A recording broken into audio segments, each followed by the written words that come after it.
It's easy to get stuck reaching for the same familiar fruits and vegetables, even when you know a colorful variety is key. Balance of Nature's fruits and veggie supplements don't replace fruits and vegetables, but it makes it easy to add more variety to what you already eat. With 31 ingredients that are whole fruits and vegetables, switching it up is easy because we've already taken care of the hard part. Go to balanceofnature.com and get a free fiber and spice supplement, plus 35% off your first set as a new preferred customer by using discount code POD. This episode is brought to you by Netflix. This Monday night, witness the end of an era. John Cena takes center stage for his final appearance ever on Monday Night Raw. One last match, one unforgettable farewell. Come celebrate the legacy of a true WWE legend. Monday Night Raw, November 17th at 8 p.m. Eastern Time, 5 p.m. Pacific Time, only on Netflix. Be there for the moment everyone will be talking about. The Rita Cosby Show on the Red Apple Podcast Network. And joining us now is the host of the Stone Zone on 77 WABC, the great Roger Stone. Of course, you can hear him weeknights on 77 WABC, 8 to 9 p.m. And, of course, longtime advisor and friend of President Trump. Roger, boy, oh boy, I don't even know where to begin. Your reaction to finally the government reopening. I had a sigh of relief. I'm sure you did too. Well, Rita, I'm joining you from Washington, D.C.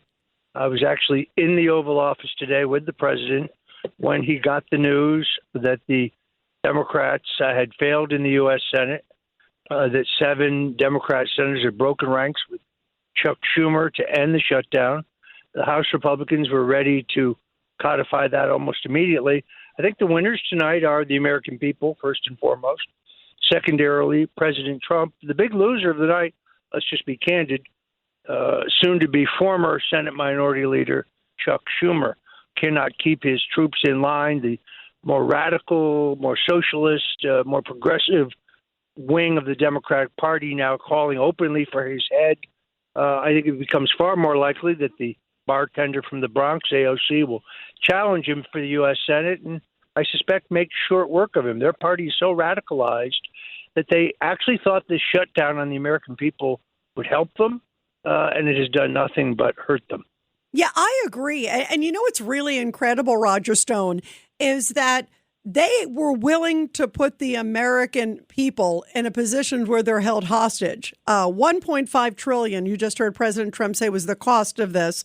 Apparently, and we were talking with Congressman Mike Lawler earlier, he said $15 billion of GDP growth per day. I mean, when you think about just the impact it had on travelers, again, our TSA workers, our law enforcement, Border Patrol, so many people who weren't getting paid and their poor families were just stretched to the max. For what? That they were willing to do that forget whether it's Democrat, Republican, anything, that anybody would be willing to do that. Any person of responsibility would say, no, this is not right. And yet they wanted it to keep going, Roger. That's what's shocking.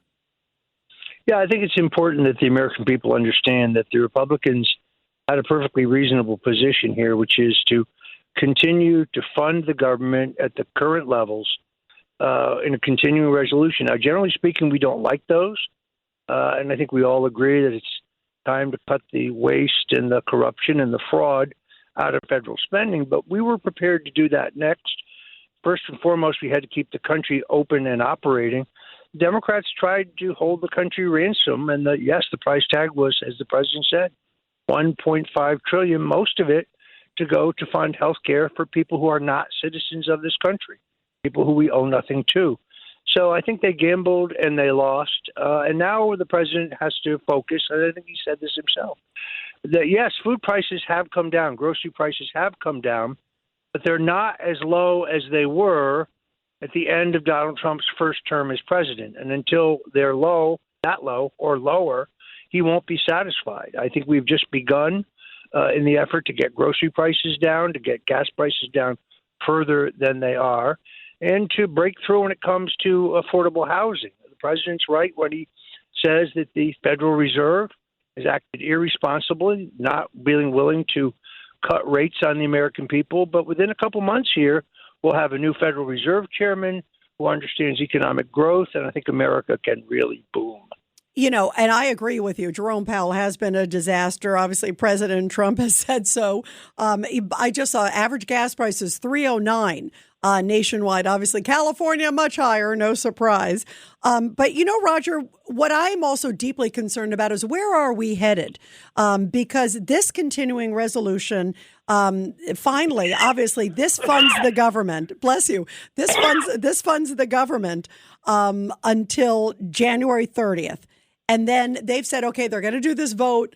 Obviously, the Democrats didn't get anything. Their claims were just so ridiculous, like you said, trying to get health care covered for illegals. But where are we headed if they are willing to do this, if they're trying to claim victory, even though there's nothing to be victorious about, if they're trying to push out Chuck Schumer or anybody who was trying to be common sense through this process? Where is the Democratic Party headed, and where's America headed, Roger? Well, I think the old Democratic Party, the party of John F. Kennedy, Harry Truman, the party of John Fetterman, really, the last sane Democrat, I think that party no longer exists in reality, and a more radical brand of Democrats are going to continue to dominate. Now, it's one thing to win an election in New York City, an overwhelmingly Democrat city, where even though that's true, the mayor-elect here won by nothing close to the margins of his two predecessors who won, by a much, much larger margin. But the Democrat Party is in deep trouble. They've lost their way. They no longer stand for the working families of America. And my guess is that Chuck Schumer's done. I think he might as well hang it up. I don't think he can survive a primary challenge. I wouldn't be shocked to see a challenge to his leadership in the caucus. He may not even be the minority leader come January. Yeah, I agree. And in fact, Cory Booker, of course, the senator from New Jersey, Roger Stone, just a few minutes ago, calling for, quote, a change in leadership in the Senate. So not naming Schumer, but obviously clearly signaling to Schumer, AOC blatantly saying Schumer. I agree. And the sad thing is, Roger, this is a dangerous path for America because Bernie Sanders, senator from Vermont, and of course, big supporter of Mamdani and AOC and these others, he came out just a few hours ago and he said, I'd love to see Mamdanis all over America. I would love to see them in all different cities. And he's sort of the model, if you will. This guy who's anti-Semitic, this guy who is, a radical socialist, I believe an Islamist, that's the model. I mean, if that's the case, the Democratic Party is going to get a lot worse before it gets better, right? I agree with your analysis. And Bernie Sanders is a particularly hypocrite. I mean, he used to criticize billionaires and millionaires. Now he only criticizes billionaires. That's because he and his wife became millionaires. The house, he skimmed right? Millions that of house. dollars. He skimmed millions of dollars in media placement fees from his two presidential campaigns. Now, that's not illegal, but I think it's unethical, particularly if you're not informing your donors that you're profiting in that way. But that is the future of the Democrat Party. AOC, Ilhan Omar, Jasmine Crockett, and that pompous old socialist windbag Bernie Sanders. That is their future. And before I let you go, Roger Stone, how do you see this, I guess sort of new form of warfare? And I was just on with John Catsimatidis before this, and John was talking, as he so eloquently always talks about, immigration, yes, invasion, no. This is sort of a whole new form of warfare. And, we're at war in so many ways. I mean, you look at even the people that voted for Mamdani, 85% have only been in the country 5 years or less. That's who's voting for these people. How does President Trump and the Republicans combat this and do what's right for America, as they've been trying to do? No, I think the answer is the president has to stick to his guns when it comes to the largest single deportation of illegal immigrants in American history. It's time to take our country back. And if you look at the cities where he has empowered the National Guard or where he has sent ICE agents, crime is down sharply in Chicago. Crime is down sharply in D.C. We're still fighting over, trying to clean up Portland, for example. But I think the president's going to stick to his guns when it comes to his immigration policies. And they're clearly working in terms of making America both safer and more secure. Yeah.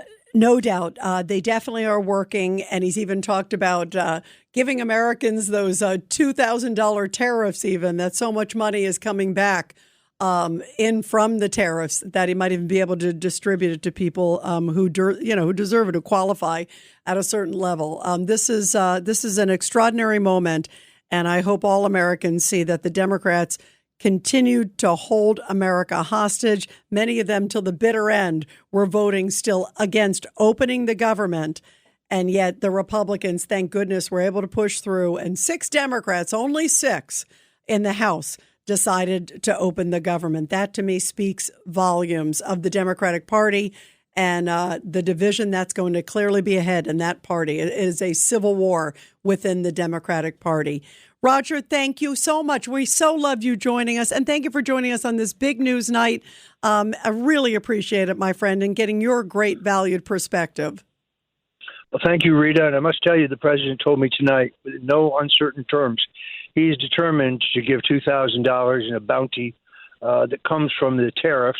As you know, in June, for the first time in 15 years, the government actually ran a surplus, meaning that we actually took in more money than we paid out. So I think a golden age is just beyond the horizon, and the president is committed to the working families of America sharing in this tariff bounty. Thank you, Rita, and God bless you. Thank you, Roger. That is great news. Thank you so much, and for getting that firsthand from him. Very important stuff, and important for America. We love you, Roger. Thank you very, very much. The Rita Cosby Show on the Red Apple Podcast Network. It's easy to get stuck reaching for the same familiar fruits and vegetables, even when you know a colorful variety is key. Balance of Nature's fruits and veggie supplements don't replace fruits and vegetables, but it makes it easy to add more variety to what you already eat. With 31 ingredients that are whole fruits and vegetables, switching it up is easy because we've already taken care of the hard part. Go to balanceofnature.com and get a free fiber and spice supplement, plus 35% off your first set as a new preferred customer by using discount code POD.